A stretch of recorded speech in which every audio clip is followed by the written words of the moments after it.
Magsiawit kayo sa Panginoon, isang bagong awitin. Magsiawit kayo sa Panginoon, buong sandaigdigan.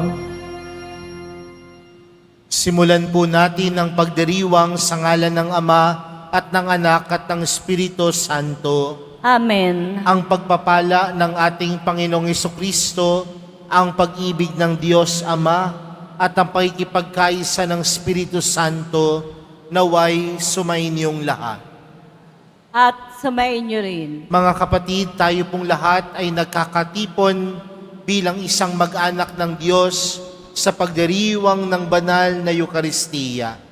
At upang tayo po ay maging karapat-dapat gumanap sa banal na pagdiriwang na ito, alalahanin po natin ang ating mga pagkukulang at nagawang pagkakasala at buong kababaang loob tayong humiling ng awa at pagpapatawad mula sa Diyos.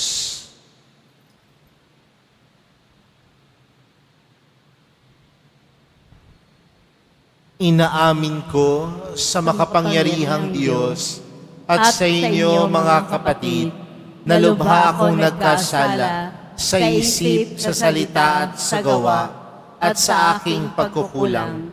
Kaya isinasamo ko sa mahal na Birheng Maria, sa lahat ng mga anghel at mga banal, at sa inyo mga kapatid, na ako'y ipanalangin sa Panginoong ating Diyos. Kaawaan tayo ng makapangyarihang Diyos, patawarin tayo sa ating mga kasalanan, at patnubayan tayo sa buhay na walang hanggan. Amen. Panginoon, kaawaan mo kami. Panginoon, kaawaan mo kami. Kristo, kaawaan mo kami. Kristo, kaawaan mo kami. Panginoon, kaawaan mo kami. Panginoon, kaawaan mo kami. Manalangin tayo.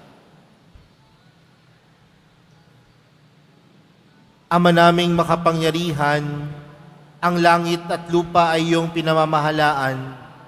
Dinggin mo ang pagluhog ng iyong sambayanan at pagkalooban mo kami ng kapayapaan araw-araw sa pamamagitan ni Jesucristo kasama ng Espiritu Santo magpa sa walang hanggan. Amen. Magsiupo muna po tayong lahat. Pagbasa mula sa sulat sa mga Hebreo. Mga kapatid, itong si Melchizedek ay hari ng Salem at saserdote ng kataas-taasang Diyos. Nang pabalik na si Abraham mula sa pagpuksa sa mga hari, sinalubong siya ni Melchizedek at sinabi sa kanya, "Pagpalain ka ng Panginoon."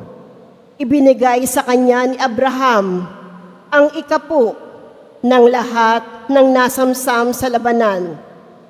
Ang unang kahulugan ng pangalan ni Melchizedek ay hari ng katarungan, at siya ay hari ng Salem, na sa ibang salitay, hari ng kapayapaan.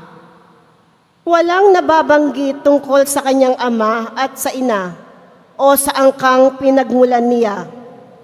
Hindi rin natala ang kanyang kapanganakan o kamatayan. Tulad ng anak ng Diyos, siya'y saserdote magpakailanman. Ito'y lalo pang naging maliwanag nang magkaroon ng ibang saserdoteng katulad ni Melchizedek. Naging saserdote siya dahil sa kapangyarihan ng buhay na kailanmay di matatapos at hindi dahil sa lahi ayon sa tuntunin ng kautusan. Sapagkat ito ang sinasabi ng kasulatan tungkol sa kanya. Ikaw ay saserdote magpakailanman ayon sa pagkasaserdote ni Melchizedek. Ang salita ng Diyos. Salamat sa Diyos. Ika'y paring walang hanggan, katulad ni Melchizedek. Ika'y paring walang hanggan, katulad ni Melchizedek. Sinabi ng poon sa hari ko at Panginoon, maupo ka sa kanan ko, hanggang ang kaaway mo ay lubos na mapasuko, pagkat iyong matatalo. Ika'y paring walang hanggan, katulad ni Melchizedek. Magmula sa dakong Siyon ay palalawakin niya ang lupaing iyong sakop, at lahat ng kaaway mo'y sakupin at pagharian, gayon ang kanyang utos. Ika'y paring walang hanggan, katulad ni Melchizedek. Sasamahan ka ng madla kung dumating ang panahong lusubin ka ng kaaway. Magmula sa mga bundok, lalabas at sasamahan ka ng mga kabataan. Ika'y paring walang hanggan, katulad ni Melchizedek. Panginooy may pangako na ito'y tiyak mangyayari. Ganito ang kanyang saysay.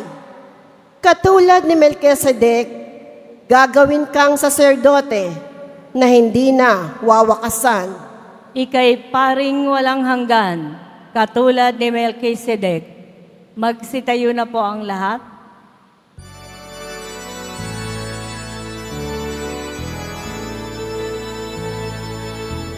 Alleluia,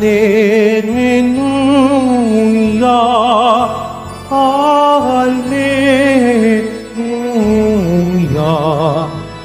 Alleluia, Alleluia.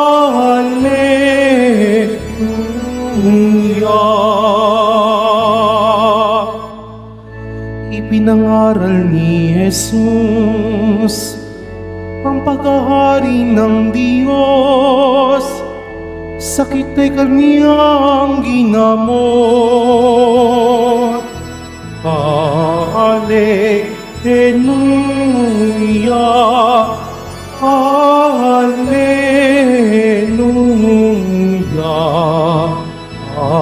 Alleluia,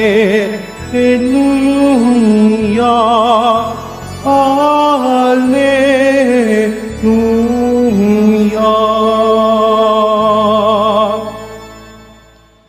Sumainyo ang Panginoon. At sumaiyo rin. Ang mabuting balita ng Panginoon ayon kay San Marcos. Papuri sa iyo, Panginoon. Noong panahong iyon, muli pumasok si Jesus sa sinagoga at naratan niya roon ang isang lalaking patay ang isang kamay. Iya't binantayan si Jesus ng ilang taong naroon upang tingnan kung pagagalingin niya ang lalaking iyon sa araw ng pamamahinga para may maiparatang sila sa kaniya. Tinawag ni Jesus ang lalaking patay ang kamay. Halika rito sa unahan. Tinanong niya pagkatapos ang mga tao, alin ba ayon sa kautusan ang gumawa ng mabuti o gumawa ng masama sa araw ng pamahinga? Magligtas ng buhay o pumatay? Ngunit hindi sila sumagot. Habang tinitingnan ni Jesus ang mga tao na sa paligid niya, galit at lungkot ang nabadya sa kanyang mukha dahil sa katigasan ng kanilang ulo. Bumaling siya sa lalaki at sinabi, iunat mo ang iyong kamay. Iniunat nga naman ng lalaki ang kanyang kamay at ito'y gumaling. Umalis ang mga Pariseyo at nakipagsabwatan sa mga kapun Herodes upang ipapatay si Jesus. Ang mabuting balita ng Panginoon. Pinupuri ka namin, Panginoong Heso Kristo. Magsiupo muna po ang lahat.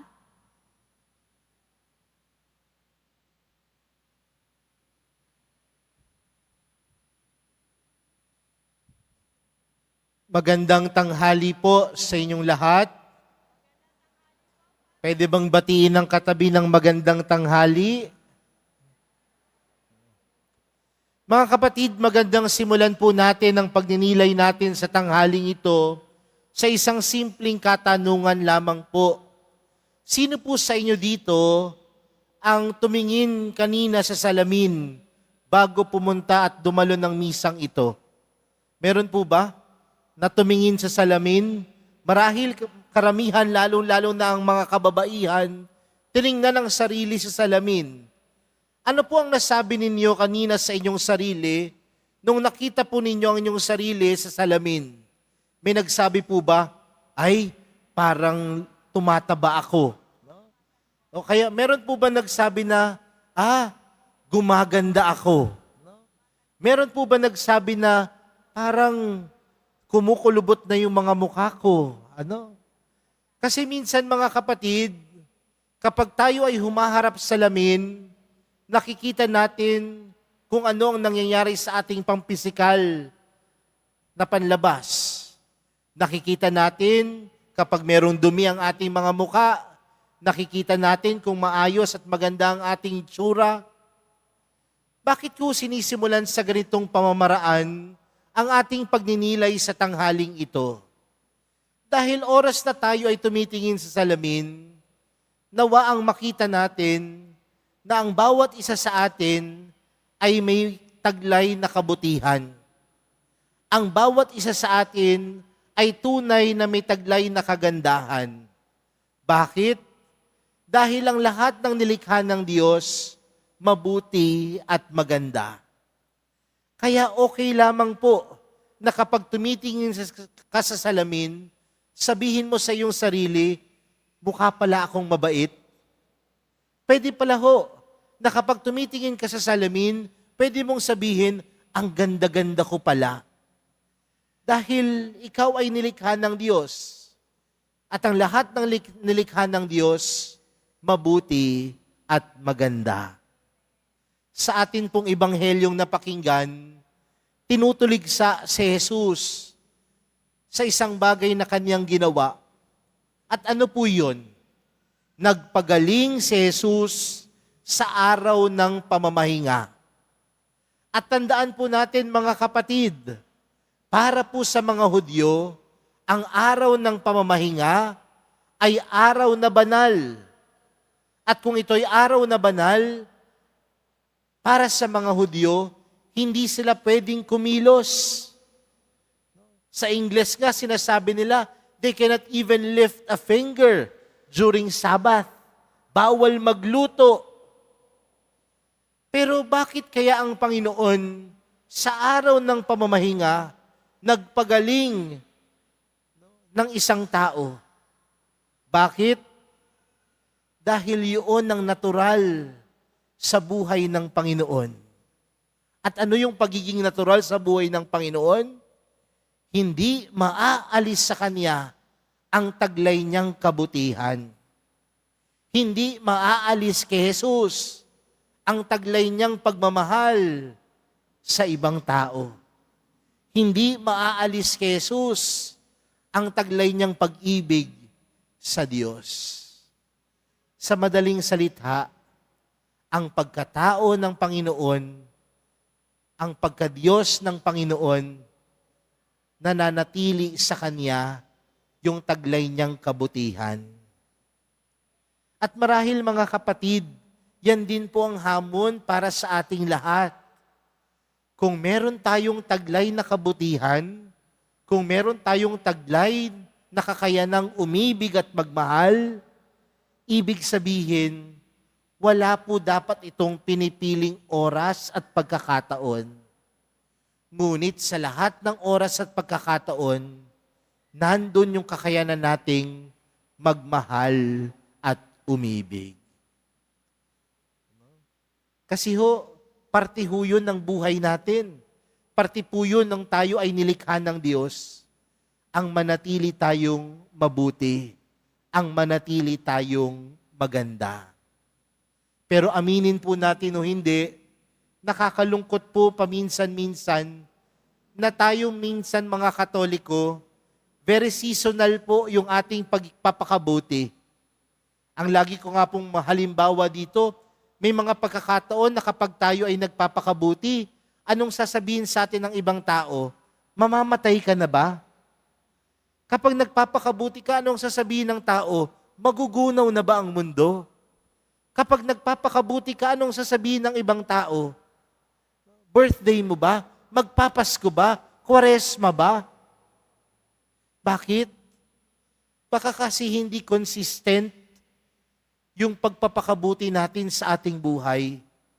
Baka kasi hindi natural sa atin ang magpakabuti at gumawa ng tama. Pero para sa ating mga Kristiyano at Katoliko, nung tayo ay nilikha ng Diyos, ikaw ay mabuti at maganda. At kung ikaw ay mabuti at maganda, sa lahat ng oras, sa lahat ng pagkakataon, kagaya ni Jesus, dapat nandoon ang pagpapakabuti. Nandoon ang paggawa ng tama. Kaya mga kapatid, sana po kapag tayo ay tumitingin sa salamin, hindi lang sana natin makita yung physical nating kagandahan, yung physical nating kabutihan, kundi mamaya po pagtingin natin sa salamin, magandang pagpapaalala po yun.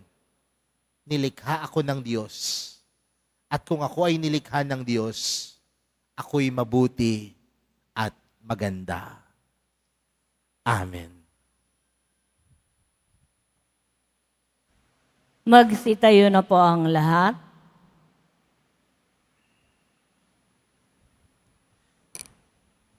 Minamahal kong mga kapatid, pinalaya tayo ni Kristo sa mapanirang kapangyarihan ng kasamaan at kasalanan upang maging malaya tayong makibahagi sa pagpapahayag ng mabuting balita. Hinihingi natin ang biyaya ng pagbabasbas na ito, ang ating pong panalangin. Diyos ng pag-ibig, iabot mo ang iyong kamay sa amin. Diyos ng pag-ibig, iabot mo ang iyong kamay sa amin. Ang simbahan naway makatagpo ng pamamaraan na mapalaya ang sinuman sa anumang hadlang upang ipahayag ang ebanghelyo sa mga tao sa ating panahon ngayon. Manalangin tayo. Diyos ng pag-ibig, iabot mo ang iyong kamay sa amin. Sa nagugutom na daigdig, lalo na sa mga taong hindi makatarungang pinagkakaitan ng pagkain, damit at tahanan, naway pagkalooban sila ng Panginoon ng pag-asa at kalakasan ng loob. Manalangin tayo. Diyos ng pag-ibig, iabot mo ang iyong kamay sa amin. Ang lahat ng mga Kristiyano, naway hindi maging mga taong mapagkunwari na sumusunod sa batas, kundi maging mga taong may pusong gagawin ang mabuti at nararapat bilang mga anak ng Diyos. Manalangin tayo. Diyos ng pag-ibig, iabot mo ang iyong kamay sa amin. Tayong lahat naway magmalasakit sa mga nagdurusa at naghihirap upang mapagaan ang kanilang dinadala at tulungan silang patuloy na manalig sa Diyos. Manalangin tayo. Diyos ng pag-ibig, iabot mo ang iyong kamay sa amin. Ang mga namatay at yaong mga nagluluksa sa kanilang pagkawala, naway makatagpo ng pag-asa at kasiyahan sa Panginoong muling nabuhay. Manalangin tayo.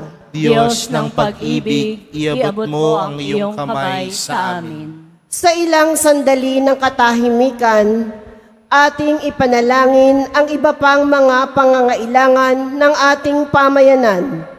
Gayon din ang mga intensyon na inialay sa ating misa sa araw na ito. At isama rin natin ang ating mga pansariling kahilingan.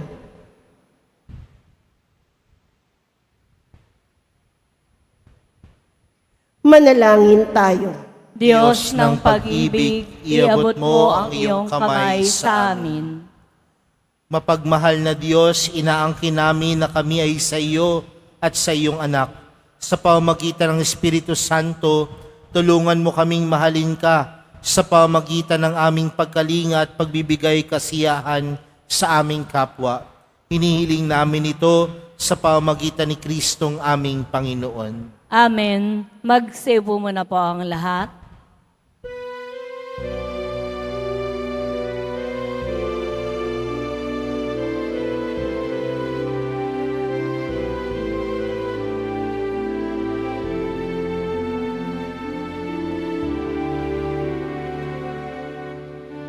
maihandog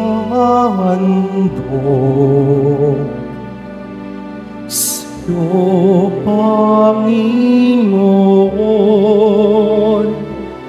ang tinapay at alak mula sa aming kamay. Sa iyong kabutihan aming iaalay ang tinapay at alak sa gisag ng aming buhay. Magsitayo na po ang lahat. Manalangin po kayo mga kapatid upang ang paghahain natin ay kalugdan ng Diyos amang makapangyarihan. Tanggapin nawa ng Panginoon itong paghahain sa iyong mga kamay, sa kapurihan niya at karangalan sa ating kapakinabangan at sa buong sambayanan niyang banal. Ama naming lumikha ay pagkaloob mong marapat na ganapin ang banal na paghahain sapagkat tuwing ipinagdiriwang ang alaala ng anak mong nag-aalay, ang pagliligtas niya sa tanan ay nangyayari upang aming pakinabangan sa pamamagitan niya kasama ng Espiritu Santo magpa sa walang hanggan. Amen. Sumainyo ang Panginoon. At sumaiyo rin. Itaas sa Diyos ang inyong puso at diwa. Itinaas na namin sa Panginoon. Pasalamatan natin ang Panginoong ating Diyos. Marapat na siya ay pasalamatan. Ama naming makapangyarihan, tunay ngang marapat na ikaw ay aming pasalamatan. Sa iyong paglingap at kagandahang loob, ang tao'y nilikha mo't pinangasiwa sa sansinukob.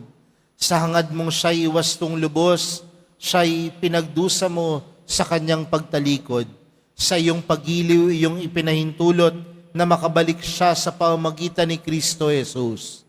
Kaya kaisa ng mga anghel na nagsisiawit ng papuri sa iyo, nang walang humpay sa kalangitan, kami nagbubunyi sa iyong kadakilaan. Santo, Santo, Santo, Panginoong Diyos ng mga hukbo, napupuno ang langit at lupa ng kadakilaan mo. O sana sa kaitaasan, pinagpala ang naparirito sa ngalan ng Panginoon. O sana sa kaitaasan, magsilud po ang lahat. Ama naming banal, ikaw ang bukal ng tanang kabanalan. Kaya't sa pamagitan ng iyong Espiritu, gawin mong banal ang kaloob na ito upang para sa amin maging katawan at dugo ng aming Panginoong Heso Kristo. Bago niya pinagtiis ang kusang loob na maging handog, hinawakan niya ang tinapay, pinasalamatan kanya, pinaghati-hati niya iyon, iniabot sa kanyang mga alagad at sinabi, "Tanggapin ninyong lahat ito at kanin. Ito ang aking katawan na ihahandog para sa inyo."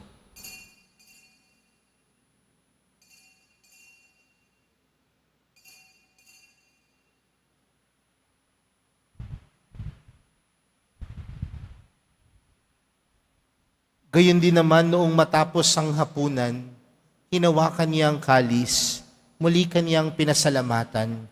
Iniabot niya ang kalis sa kaniyang mga alagad at sinabi, "Tanggapin ninyong lahat ito at inumin. Ito ang kalis ng aking dugo, ng bago at walang hanggang tipan. Ang aking dugo na ibubuhos para sa inyo at para sa lahat, sa ikapagpapatawad ng mga kasalanan. Gawin niyo ito sa pag-alala sa akin."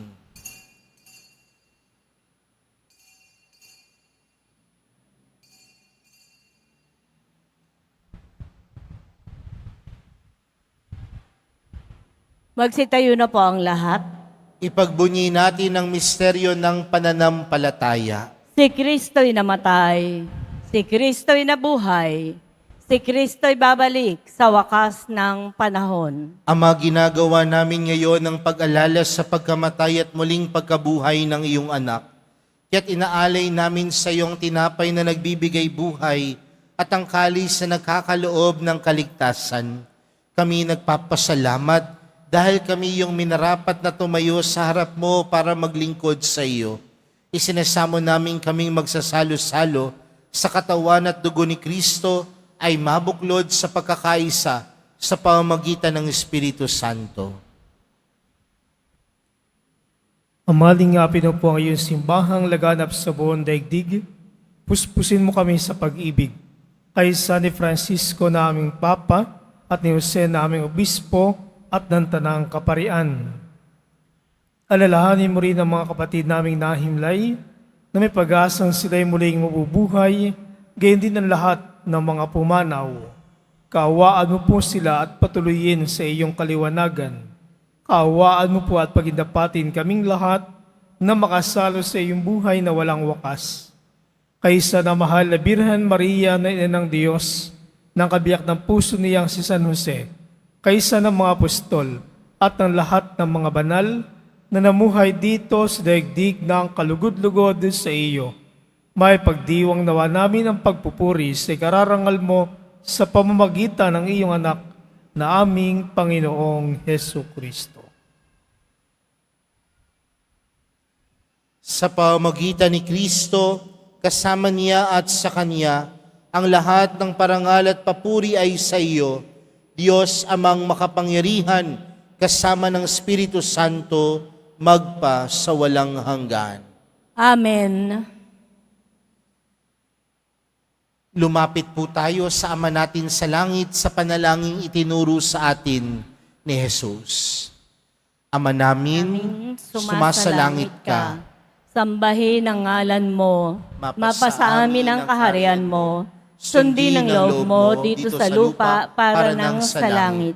Bigyan mo kami ngayon ng aming kakanin sa araw-araw, at patawarin mo kami sa aming mga sala, para ng pagpapatawad namin sa nagkakasala sa amin.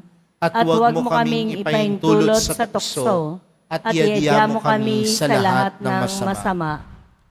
Hinihiling po namin kami adya sa lahat ng masama, pagkalooban ng kapayapaan araw-araw, iligtas sa kasalanan at ilayo sa lahat ng kapahamakan, samantalang aming pinananabikan ang dakilang araw ng pagkapahayag ng tagapagligtas naming si Hesu Kristo. Sapagkat iyo ang kaharian, at ang kapangyarihan, at ang kapurihan, magpakailanman. Amen. Panginoong Hesu Kristo, sinabi mo sa iyong mga apostol, kapayapaan ang iniwan ko sa inyo, ang aking kapayapaan ang ibinibigay ko sa inyo. Tunghayan mo ang aming pananampalataya at huwag ang aming pagkakasala. Pagkalooban mo kami ng kapayapaan at pagkakaisa ayon sa iyong kalooban, kasama ng Espiritu Santo, magpa sa walang hanggan. Amen. Ang kapayapaan ng Panginoon ay laging sumainyo. At sumaiyo rin. Magbigayan po kayo ng kapayapaan sa isa't isa.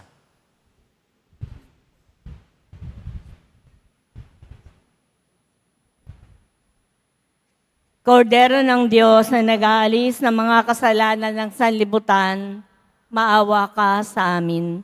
Kordero ng Diyos na nag-aalis ng mga kasalanan ng sanlibutan, maawa ka sa amin. Kordero ng Diyos na nag-aalis ng mga kasalanan ng sanlibutan, ipagkaloob mo sa amin ang kapayapaan. Magsiluhod po ang lahat.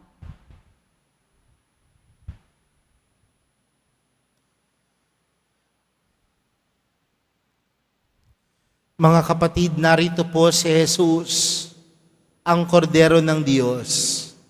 Siyang nag-aalis ng kasalanan ng sanlibutan, mapalad ang mga inaanyayahan sa kanyang piging.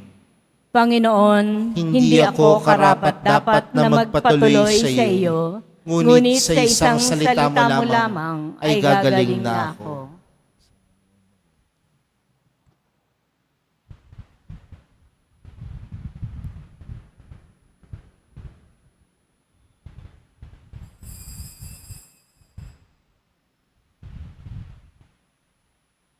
Para po sa lahat ng tatanggap ng banal na komunyon, sasagot po tayo ng amen. Pagkasabi po ng pari o ng lay ministers ng katawan ni Kristo at isubo po agad sa bibig bago umalis sa harapan ng pari o lay ministers. Sumunod po tayo. Maraming salamat po.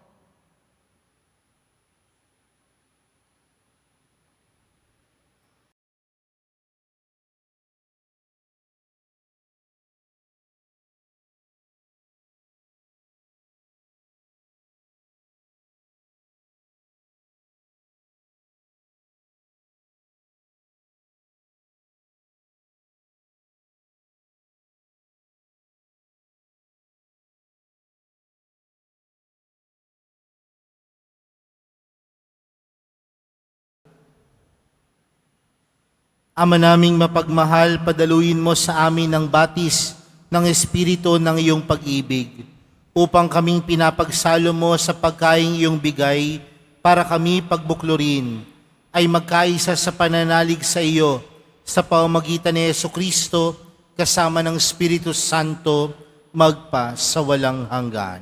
Amen. Sumainyo ang Panginoon. At sumaiyo rin. Mahal na pong Jesus Nazareno, inihayag mo sa pamamagitan ng krus ang walang maliw na pag-ibig ng Diyos sa sangkatauhan. Pakinggan mo ang kahilingan lalo na para sa mga nangangailangan ng iyong tulong at awa. Makamtan nawa namin ang iyong kasagutan na may utang na loob na tinatanaw. Basbasan din po ninyo itong mga imahen at dasalan upang lalo kaming manalangin at magtiwala. Sa pamamagitan ng bendisyon na ito, naway lalo kaming maging mapaglingkod, masunurin at tapat sa iyo na aming maluwalhating Panginoon, magpa sa walang hanggan. Amen. At pagpalain po kayong lahat ng makapangyarihang Diyos, Ama, Anak, at ng Espiritu Santo. Amen. Humayo po kayong taglayang kapayapaan ng poong Jesus Nazareno. Salamat sa Diyos.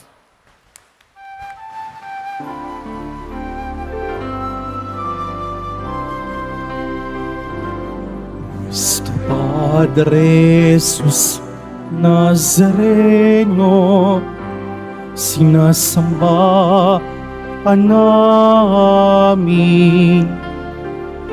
Pinipinto ka namin. Aral mo ang aming buhay at kaligtasan. Nuestro Padre Jesus Nazareno, iligtas mo kami sa kasalanan. Ang krus mong pinamatayan ay sagisag ng aming kaligtasan. Nuestro Padre Jesus Nazareno, dinarangal ka namin. Nuestro Padre Jesus Nazareno, minulwalhati ka namin. Nuestro Padre Jesus Nazareno, dinarangal ka namin. Nuestro Padre Jesus Nazareno, inulwalhati ka namin.